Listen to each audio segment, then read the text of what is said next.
A Nanny's Tale, a Cat Returns fanfiction by Yarning Chick. Read for you by the author. Chapter 6. The Obsession. The Countess Sai of the Cat Kingdom sipped her morning tea as her pet songbird trilled a greeting from its golden cage. Her red lips split into a naughty smile. The Baron von Gikkingen had surely learned his lesson by now. It had been 2 weeks since he had posted the new version of the housekeeper ad, and she knew for a fact that no one had been able to answer it yet. She giggled softly as her delicate teeth nibbled on a scone. Under ordinary circumstances, she would never have considered setting her cap for a mere baron, especially one that only owned a narrow strip of land between the kingdoms. But from a political standpoint, there were none higher ranking than the baron, save for the king and prince. The king had long held a strange disdain for the countess, as had his son, from a little misunderstanding with their parents a few decades before concerning the accidental falling of a chandelier.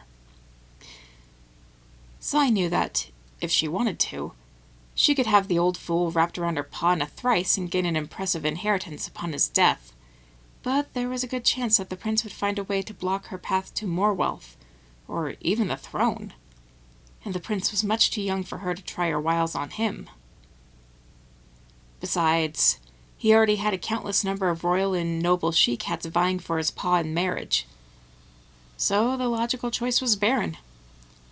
She had wanted him for years. After he had turned her down for that white little nobody, she had given in to the advances of an aging and childless count. If she couldn't win from a political standpoint, she could at least gain a win from a wealth standpoint.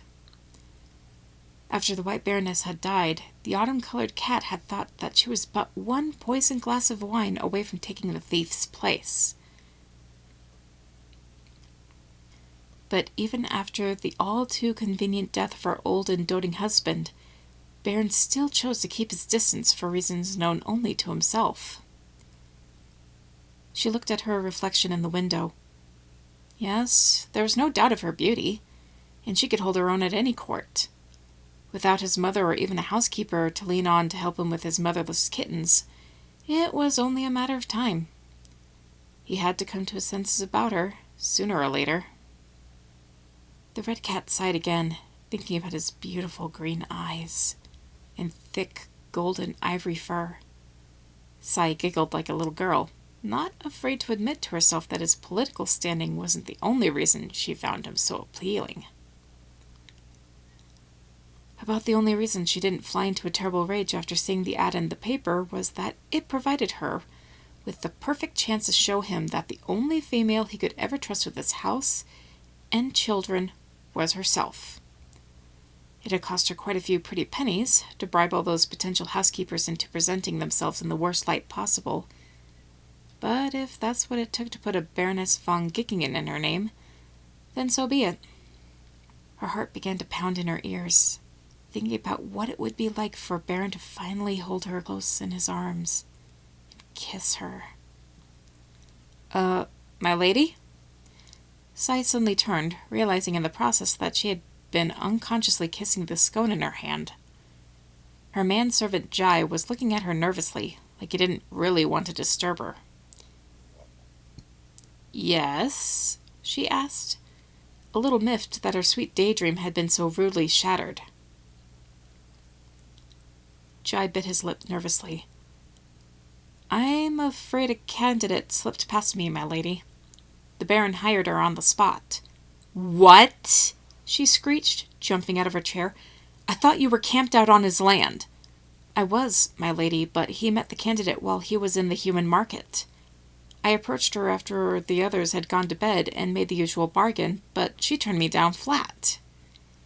"Then you should have doubled it," she hissed at him, throwing her teapot at him.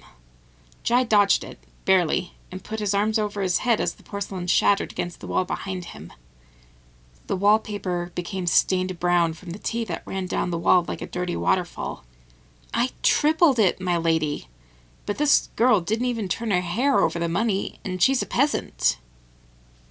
Sai's paw froze just before sending her teacup to join the teapot. She's a peasant? Well, she has to be, from the way she's dressed. Jai opened one soft gray eye to look at his mistress, and rubbed one of his dark cheeks with a grimace. She hits like a peasant, too. She's a stubborn, willful savage of a human. What does she look like? The Countess asked while setting her teacup down. Her black eyes were narrowed in a calculating manner. Jai managed a soft laugh. Let's just say that when the Baron asked for a plain housekeeper, he got one. When she doesn't talk or move, she almost disappears entirely, and it's hard to keep your eyes on her at any given time. You can't even see most of her face because she wears a huge pair of eyeglasses that no normal person can look through. She could never hope to hold a candle to you, my lady. The ending of the speech had turned soft, almost worshipful, but the Countess didn't notice the change of tone. A second naughty smile came upon the red cat's lips as she reached over the small breakfast table and finished eating her scone. A plain peasant girl that doesn't know her place, she laughed softly. In that case, leave her be. She'll exit the Baron's manor soon enough, one way or another. Then he will see the light and come running to me.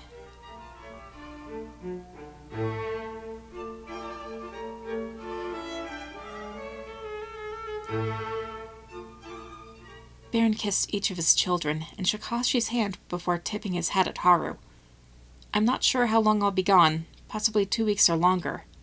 Children, I want you to do exactly what Miss Haru says and be good.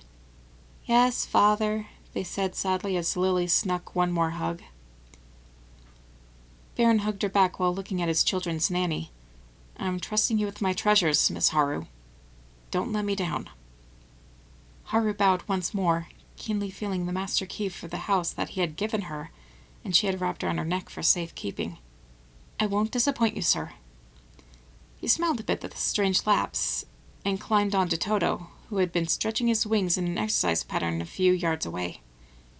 He grinned a bit as the feline lord climbed onto his back, armed only with a day's worth of food and a change of clothes in a knapsack. The Baron had always been one to travel light. I'll be back as soon as I can, he called out as his darkly feathered friend took to the gorgeous blue sky. His children waved at him until he had become the size of an ant in the distance, as his 2 housekeepers did the same, although they felt silly doing it. So, what now? Thomas asked his tall nanny as she stretched her arms out. First thing is the laundry. There's a good breeze in the air, and we might as well get some use of it. Can you tell us another story while we work? Ellie asked, holding on to the dark girl's brown skirt. The bespectacled human laughed and wrapped one arm around the white kitten as the rest of the children followed them back inside the house to start gathering the dirty laundry. Have any of you ever heard the tale of White Bear Whittington? Only when you were talking in your sleep again last night, Hashi said dryly before running up the stairs to escape his sister, who was in hot pursuit as the kittens collapsed into helpless laughter.